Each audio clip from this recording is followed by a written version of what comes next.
بسم اللہ الرحمن الرحیم الحمد للہ رب العالمین وبہ نستعین وصلی اللہ وسلم علی نبینا محمد وعلی آلہ واصحابہ اجمعین ومن تبعهم بإحسان إلى يوم الدین اما بعد فاعوذ باللہ السمیع العلیم من الشیطان الرجیم بسم اللہ الرحمن الرحیم ولما ورد ماء مدين وجد عليه أمة من الناس يسقون ووجد من دونهم امرأتين تذودان قال ما خطبكما قالتا لا نسقي حتى يصدر الرعاء وأبونا شيخ كبير فسقى لهما ثم تولى إلى الظل فقال رب إني لما أنزلت إلي من خير فقير فجاءته إحداهما تمشي على استحياء قالت إن أبي يدعوك ليجزيك أجر ما سقيت لنا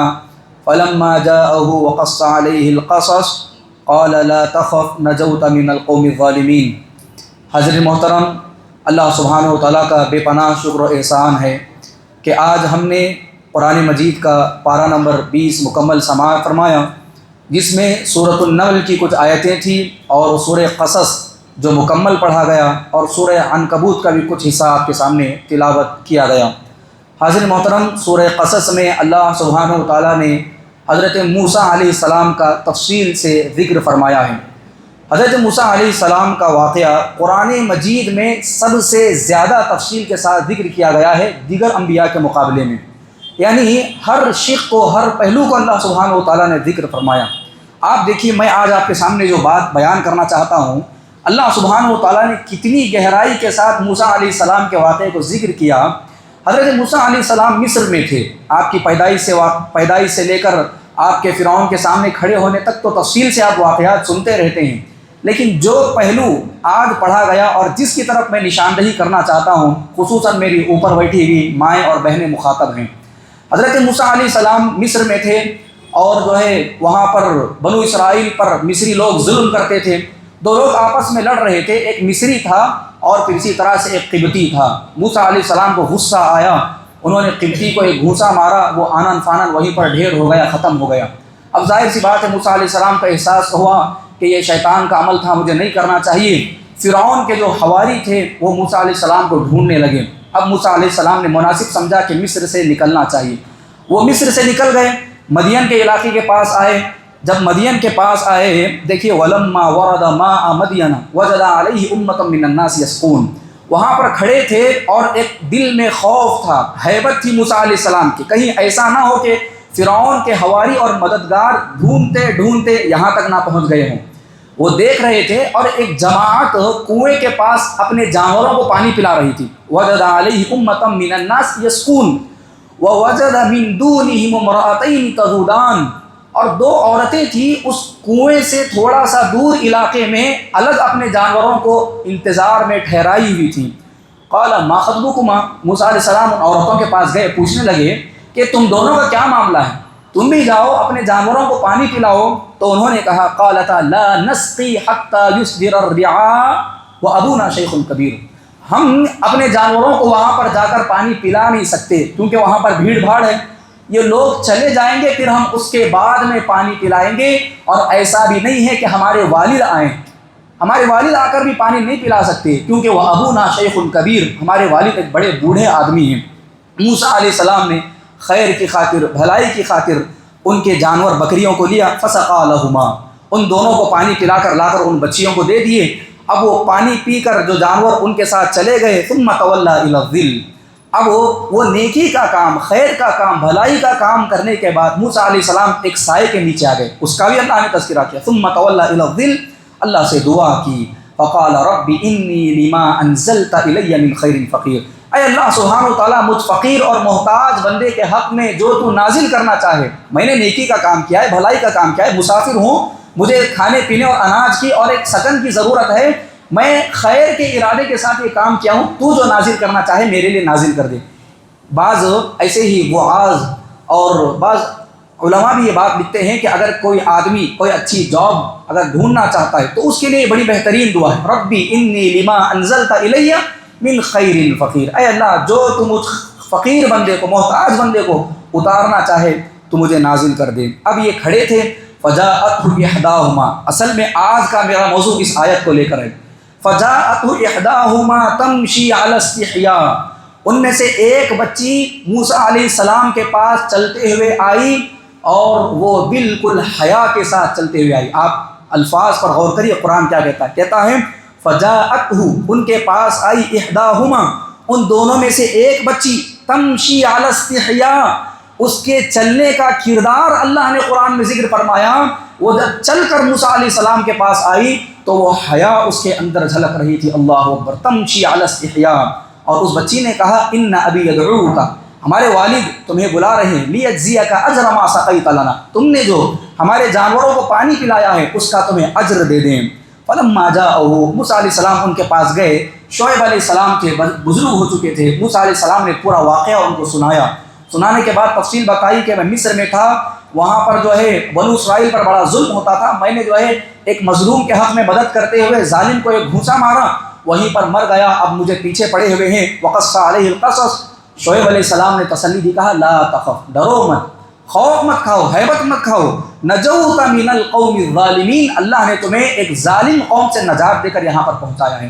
اب اس کے بعد جو ہے ان کی اجرت کے طور پر حضرت شعیب علیہ السلام نے اپنی ایک بیٹی ان کو نکاح میں دی۔ حاضر محترم، یہ بڑا تفصیل طلب واقعہ ہے، آپ موسیٰ علیہ السلام کے واقعے کو قرآن میں پڑھیں گے تو بہت تفصیل سے اللہ نے اس کو ذکر فرمایا ہے۔ مجھے آپ کے سامنے جو بتانا مقصود ہے، اللہ سبحانہ و تعالیٰ نے شعیب علیہ السلام کی اس بیٹی کا کردار جو وہ حیا کے ساتھ چل کر آئی، اللہ نے اس کو نمایاں فرمایا۔ ہماری ماں اور بہنوں کے اندر سب سے بہترین زیور اور سب سے قیمتی چیز جو ہونی چاہیے، وہ مرد ہو کہ عورت ہو، حیا ہے۔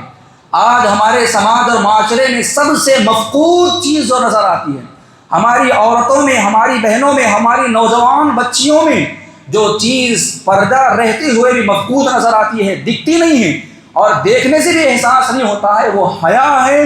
ہمارے مسلم سماج معاشرے سے حیا نکلتی چلی جا رہی ہے۔ اللہ اکبر، لڑکی چل کر آ رہی ہے، قرآن اس کے حیا کا تذکرہ کر رہا ہے۔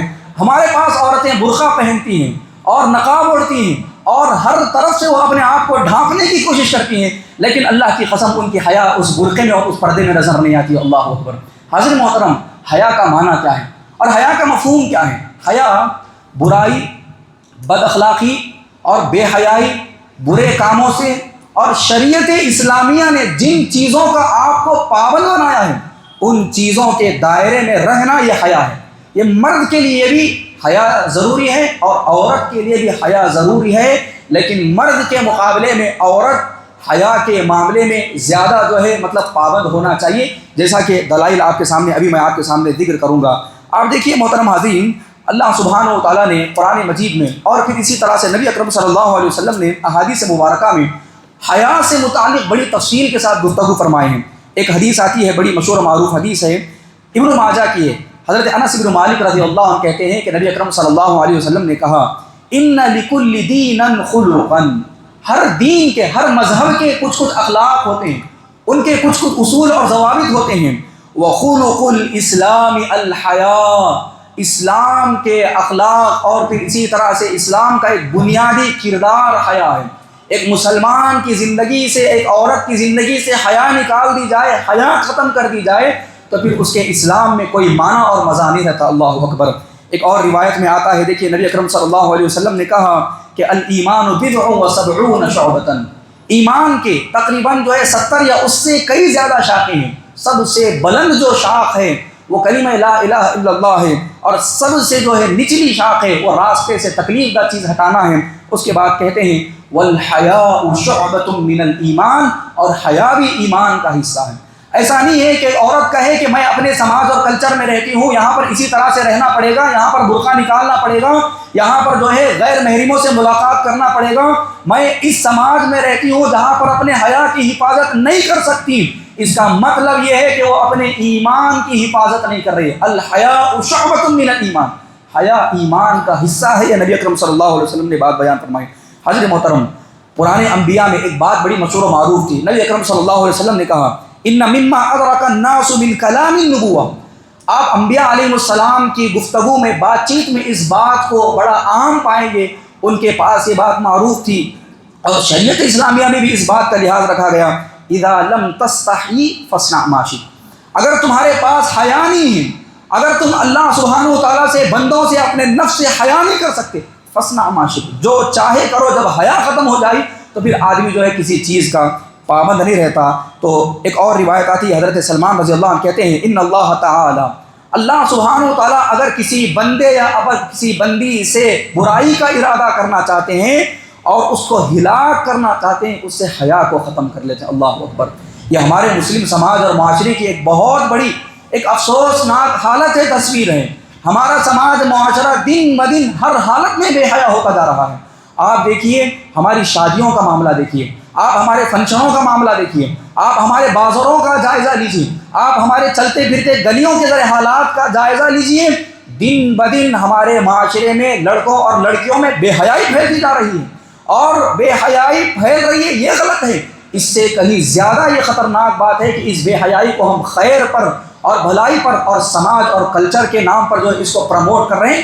اگر ایک بچہ اور بچی غلط کام میں پکڑے جائیں تو کہتے ہیں کہ اب کیا کریں، بچوں کا یہی حال چل رہا ہے.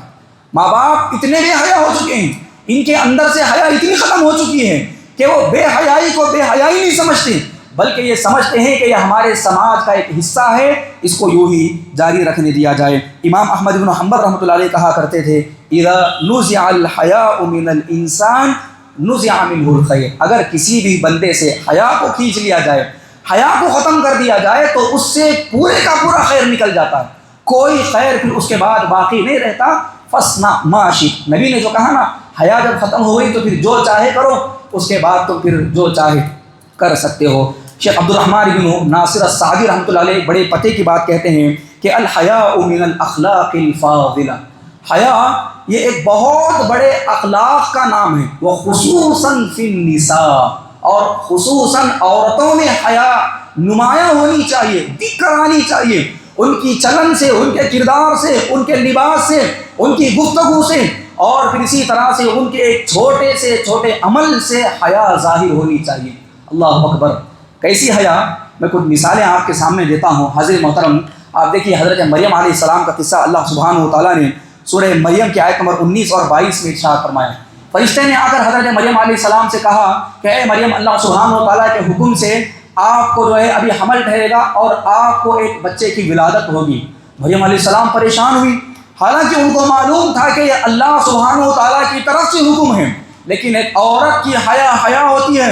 انہوں نے اس فرشتے سے کہا کہ وَلَمْ يَمْسَسْنِي بَشَرٌ قَالَتْ أَنَّ لِي يَكُونَ غُلَامٌ، میرے لیے بچہ کیسا ہو سکتا ہے، مجھے تو کسی مرد نے آج تک چھوا تک نہیں ہے. وَلَمْ أَكُ بَغِيًّا، اور میں نے کسی بھی برائی کا ارادہ نہیں کیا ہے. اس کے بعد جو ہے اللہ سبحانہ و تعالیٰ کا فیصلہ ہوا اور ان کو جو ہے حمل ٹھہرا. اس کے بعد جب ولادت کی بات آئی تو وہ جو ہے علی الفور اس اپنے درد ذیل سے وہ بھاگتے ہوئے ایک کھجور کے تنے کے نیچے آئی. اور اس کے بعد جب بچہ جنا گیا تو ایک عورت کو فطری طور پر جو احساس ہوتا ہے اور ان کے دل میں جو ایک حیا تھی، وہ حیا ان کو اس بات پر ابھاری، جبکہ ان کو مکمل احساس تھا کہ یہ بچہ اللہ کے حکم سے ہوا ہے. انہوں نے اپنی زبان سے یہ جملہ نکالا، کہا یا لیتنی مت قبل ھذا، اے کاش میں اس سے پہلے مر جاتی، ختم ہو جاتی، میری موت واقع ہو جاتی، یہ بچہ مجھ سے نہ جنا جاتا. وکنت نسیا منسیا، اور میں بھلا دی جاتی، میرا کوئی تذکرہ نہیں ہوتا، مجھے کوئی معلوم بھی نہیں رہتا. اللہ اکبر. حضرت مریم علیہ السلام حیا رکھی جبکہ معلوم ہے کہ اللہ کا فیصلہ ہے. ان کو حیا اتنی آڑ آئی کہ میں کیسے اس بچے کو لے کر جاؤں، جبکہ پورے سماج اور معاشرے میں معلوم ہے کہ یہ بچہ جو ہے مطلب بغیر باپ کے ہوا ہے، یا حضرت مریم علیہ السلام پر ایک الزام بھی لگ سکتا. معلوم تھا کہ مریم علیہ السلام کی شادی نہیں ہوئی ہے. اس حیا کے ڈر سے انہوں نے یہ جملہ کہا کہ اے کاش میں مر جاتی، یا میرا لوگ جو ہے تذکرہ نہیں کرتے، مجھے بھلا دیتے، مجھے لوگوں میں جو ہے معروف ہی نہ ہوتا. اور پھر اسی طرح سے قرآن مجید میں شعیب علیہ السلام کی بیٹی کا بھی اللہ نے تذکرہ کیا، ابھی جو میں نے آپ کے سامنے ترجمہ پیش کیا. حیا کی ایک مثال میں اپنی ماں اور بہنوں کو ماں عائشہ رضی اللہ عنہا کے کردار سے دینا چاہتا ہوں. حضرت عائشہ رضی اللہ عنہا فرماتی ہیں، آپ دیکھیے یہ مستدرک حاکم کی روایت ہے اور شعب الایمان میں بھی اس حدیث کو ذکر کیا گیا ہے. کہتی ہیں ماں عائشہ رضی اللہ عنہا، کنت ادخل بیت الذی دفن فیہ رسول اللہ صلی اللہ علیہ وسلم، اللہ کے رسول صلی اللہ علیہ وسلم کو جس کمرے میں تدفین کی گئی تھی، آپ صلی اللہ علیہ وسلم کو جس کمرے میں رکھا گیا تھا، میں اس کمرے میں داخل ہوتی تھی اپنی ضرورت کی وجہ سے، کیونکہ وہ ان کا کمرہ تھا. ماں عائشہ رضی اللہ عنہا کا اس میں آنا جانا رہتا تھا۔ فَأَضَعُ ثَوْبِي، جب میں کبھی جاتی تو اپنی چادر کو کبھی کبھار اتار بھی لیا کرتی تھی، یعنی برقع پہننا، پھر اس کے بعد کمرے میں داخل ہونا، کیونکہ ماں عائشہ کہتی ہے فَأَقُولُ إِنَّمَا هُوَ زَوْجِي، میں جس کمرے میں جا رہی ہوں اور جہاں پر نبی اکرم صلی اللہ علیہ وسلم کی تدفین ہوئی وہ میرے شوہر ہیں اور انتقال کر چکے ہیں، ان سے کیا پردہ کرنا ہے۔ پھر اس کے بعد وہ اپنے برقعے کو یا پھر اسی طرح سے اپنی چادر کو نکالتی، اس کمرے میں جاتی، اپنی ضرورت پوری کر کے واپس آ جاتی۔ پھر اس کے بعد میرے والد کو اس کمرے میں نبی اکرم صلی اللہ علیہ وسلم کے بازو میں داخل کیا گیا۔ میں جب کبھی کمرے میں داخل ہوتی تو اتنا اپنے پردے کا خیال نہیں رکھتی، کبھی کبھار جو ہے اپنا چادر اتر جاتا اور کبھی کبھار کچھ بال کھلے رہتے، اندر داخل ہو جاتی۔ ماں عائشہ، ہماری ماں ام المؤمنین حضرت عائشہ رضی اللہ عنہ کہتی ہیں میں ایسے ہی اندر داخل ہو جاتی ہوں۔ اللہ اکبر۔ میں اپنی ماں اور بہنوں کو تنبیہ کے ساتھ ان جملوں کی طرف متوجہ کرتا ہوں۔ ماں عائشہ کہتی ہے فَلَمَّا دُفِنَ عُمَرُ مَعَهُمْ، حضرت عمر بن خطاب رضی اللہ عنہ کو جب اس کمرے میں داخل کیا گیا، آپ جانتے ہیں اللہ کے رسول کی خبر ہے، ابو بکر صدیق کی خبر ہے، اور پھر اس کے بعد حضرت عمر بن خطاب رضی اللہ عنہ کی خبر ہے۔ جب اس کے بعد حضرت عمر بن خطاب رضی اللہ عنہ کی خبر کو وہاں پر کھودا گیا، ان کو وہاں پر داخل کیا گیا، تو ما دخلت الا وانا مشدودۃ علی ثیابی، میں جو ہے جب کبھی داخل ہوتی تو اپنے کپڑے کو مضبوطی کے ساتھ باندھ لیتی اور بڑے ٹائٹ انداز میں حیا کرتے ہوئے اندر داخل ہوتی۔ کیوں؟ حیاء من عمر، عمر رضی اللہ عنہ سے حیا کرتے ہوئے۔ اللہ اکبر۔ حضرت عمر رضی اللہ عنہ قبر میں لیٹے ہوئے ہیں اور اوپر سے مٹی پوری پیک ہے، اس کے باوجود بھی ماں عائشہ جب کبھی اندر داخل ہوتی تو کہتی ہے کہ اپنے کپڑے کو مضبوطی سے باندھ لیتی، اس کے بعد اس کمرے میں داخل ہوتی، اپنی ضرورت کو پورا کر کے میں واپس آیا کرتی تھی۔ حیاء من عمر، عمر رضی اللہ عنہ سے مجھے حیا آتی تھی۔ اللہ اکبر۔ مردوں سے ہماری مائیں جو انتقال کر چکے ہیں اور جن کی روحیں قبض ہو چکی ہیں ان سے پردہ کر رہی ہیں، اور ہماری عورتیں جو ہیں بازاروں میں چلتے پھرتے، شادیوں میں آتے جاتے، فنکشنوں میں آتے جاتے، غیر محرموں سے وہ پردہ کرنے سے شرماتی نہیں ہیں، ایسے رہتی ہیں گویا کہ اپنے وہ قریبی رشتہ دار ہیں اور ان سے اپنا بڑا گہرا تعلق ہے۔ یہ ایک مثال میں نے آپ کے سامنے پیش کی۔ ایک اور مثال بیان کر کے اپنی بات کو ختم کرتا ہوں۔ حضرت محترم حضرت ام خلاد رضی اللہ عنہ، ایک مرتبہ کسی جنگ کے موقع پر ان کے بیٹا اور ان کے شوہر دونوں انتقال ہو گئے۔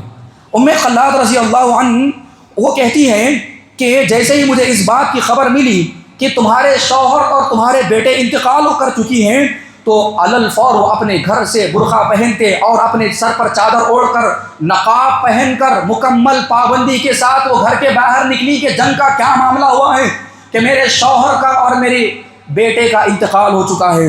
روات کہتے ہیں، حدیث اس کو ذکر کرنے والے، تضع علی وجہہا نقابا، تضع علی وجہہا نقابا، انہوں نے اپنے چہرے پر نقاب ڈالا ہوا تھا۔ فلما رآہ الناس، جب وہ اپنے گھر سے باہر پورا پردہ کرتے ہوئے نکلی، تعجبوا، تعجب کرنے لگے، پریشان تھے کہ من انہا لم تکشف شعرہا، اس عورت کا شوہر انتقال ہوا ہے، بیٹا انتقال ہوا ہے، خبر دی گئی ہے، اس کے بال تک نظر نہیں آ رہے ہیں، وَلَمْ تَلْمُمْ وَجْهَهَا، اور اپنے چہرے پر ملامت کرتے ہوئے مارتے ہوئے بھی باہر نہیں نکل رہی ہیں۔ جس طرح سے عام طور پر جو ہے شوہروں کا انتقال ہوتا ہے، جنازے اٹھائے جاتے ہیں، بچوں کو جب ان کے گھروں سے اٹھا کر میتوں کو لے کر جایا جاتا ہے، عورتیں اپنی حیا بھول جاتی ہیں، اپنی شرم بھول جاتی ہیں، اپنا کردار بھول جاتی ہیں، اپنے آپ کو پیٹتے ہوئے، کپڑوں کو پھاڑتے ہوئے گھر سے باہر نکلتی ہیں۔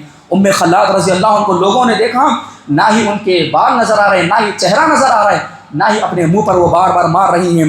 وَلَمْ تَفْعَلْ كَمَا تَفْعَلُ النِّسَاءُ، عام عورتیں جس طرح سے کرتی ہیں اس طرح سے بھی نہیں کہا، بل جاءت، بلکہ وہ کیسے آئی، منتقمۃ متحشمۃ، وہ اپنے اوپر برقع پہنے ہوئے اور مکمل نقاب پہنے ہوئے اللہ کے رسول صلی اللہ علیہ وسلم کے پاس آئی، رغم المصیبت الشدیدۃ التي حدثت بها، جبکہ ان کے اوپر ایک بہت بڑی آفت اور مصیبت آ پہنچی تھی۔ اب دیکھیے، کسی پوچھنے والے نے پوچھا کہ اے خاتون، یہ کیا ماجرا ہے، تمہارے شوہر کا انتقال ہوا ہے، تمہارے بیٹے کا انتقال ہوا ہے، اتنی بڑی مصیبت آفت آ پہنچی ہے، جئت تسألین عن ابنک وانت منتقبۃ، تمہارے شوہر کا انتقال ہوا ہے، تم اس حالت میں آئی ہو، نقاب پہنے ہوئے، برقع اوڑھے ہوئے۔ فقالت ام خلاد رضی اللہ عنہا، ہماری ماؤں کو یہ جملہ یاد رکھنا چاہیے، ہماری بہنوں کو اور نوجوان بچیوں کو یہ جملہ یاد رکھنا چاہیے، جب نوجوان نے اس آدمی نے کہا کہ تمہارے شوہر کا انتقال ہوا ہے، تمہارا برقع تم پہنی ہوئی ہو اور نقاب پہن کر یہاں پر آئی ہو، ام خلاد نے کہا ان کنت فقدت ولدی فلم افقد حیائی، میرا شوہر مجھ سے جدا ہوا ہے، میری اولاد مجھ سے جدا ہوئی ہے، میری حیا مجھ سے جدا نہیں ہوئی۔ اللہ اکبر۔ ام خلاد رضی اللہ نے کیا کہا کہ میرا شوہر مجھ سے ختم ہو چکا ہے، میرا بیٹا گیا ہے، میری حیا تو باقی ہے، میں اپنے حیا کو نہیں بیچ سکتی اور میں اپنی حیا کو ختم نہیں کر سکتی۔ اللہ اکبر۔ حاضر محترم، اگر ہماری ماؤں اور بہنوں اور اسلاف کا خواتین کا مطالعہ کریں گے، ان کی حیا سے متعلق اتنی خطرناک باتیں ملتی ہیں، اگر میں اپنی ماؤں اور بہنوں کو سناتا جاؤں کہیں گے کہ یہ حد سے زیادہ مبالغہ ہے اور ہماری ذات پر ظلم ہے جو شیخ یہاں پر یہ مثالیں بیان کر رہے ہیں۔ کیوں؟ ہم نے اپنے نفس کو اتنا آزاد کر لیا ہے۔ تو میں اپنی ماؤں اور بہنوں کو نصیحت کرتا ہوں، آج جو شعیب علیہ السلام کی بیٹی کا تذکرہ آیا، اللہ نے اس کی حیا کا تذکرہ کیا، ہمارے اندر بھی وہ حیا کا کردار آنا چاہیے۔ یاد رکھیے میری ماں اور بہنوں، صرف برقع پہن کر اور چادر اوڑھ کر اپنے بالوں کو چھپانا حیا نہیں ہے۔ حیا یہ ہے کہ آپ برائی سے، غلط کاموں سے اور آپ کے دل میں غیر محرموں سے اجتناب کریں، آپ اپنے گھر کے فنکشنوں میں غیر محرموں سے بچیں، اور آپ اپنے بازاروں میں غیر محرموں سے گفتگو کرنے، بات چیت کرنے اور غیر ضروری ہنسی مذاق کرنے سے بچیں، اور پھر اسی طرح سے شادی کے موقع پر اپنے آپ کو روک کر رکھیں۔ اللہ اکبر۔ آپ ذرا ہمارے مسلم بہنوں کی حیا کی حالت دیکھنا چاہتے ہیں تو شادیوں میں چلے جائیے۔ اللہ اکبر۔ شادیوں میں کیا ہمارے نخرے ہیں، کیا ناز ہیں، مرد اور عورت ایسے رہتے ہیں گویا کہ یہ خاص سگی بھائی اور بہنیں ہیں، ان کا کوئی پردہ نہیں ہے، ایسے آتی ہیں جیسے کہ اللہ سبحانہ و تعالیٰ نے انہیں کھلم کھلا اجازت دیا ہے، ان کو کوئی پکڑ نہیں ہے پردے سے متعلق، اور پوری زیب و زینت جو ہے شادی کے موقع پر ہماری مسلم خواتین جو ہے ظاہر کرتی ہیں۔ یہ بہت بڑی بے حیائی ہے، یاد رکھیے۔ تم مسجد میں برقع پہن کر آؤ اور باہر نکلتے ہوئے اپنے آپ کو چھپاؤ، گھر کے فنکشنوں میں اور شادیوں میں بے حیا پھرو، کس کو دھوکہ دے رہے ہو؟ اللہ کو دھوکہ دیتے ہو، نعوذ باللہ من ذلک۔ حضرت محترم، یہ ایک بڑا اہم پیغام تھا جو سورہ قصص کی آیت نمبر 29 سے میں نے آپ کے سامنے ذکر کرنا مناسب سمجھا۔ دعا کرتا ہوں اللہ سبحانہ و تعالیٰ سے، اللہ سبحانہ و تعالیٰ مجھے آپ تمام کو، ہم مردوں کو خصوصاً اور خواتین کو حیا کا پابند بنائیں، حیا کا پیکر بنائیں، ہماری عبادتوں میں اور ہمارے معاملات میں، زندگی کے ہر شعبے میں اللہ سبحانہ و تعالیٰ حیا کو باقی رکھنے کی ہمیں توفیق عطا فرمائیں۔ آمین۔ والسلام علیکم ورحمۃ اللہ وبرکاتہ۔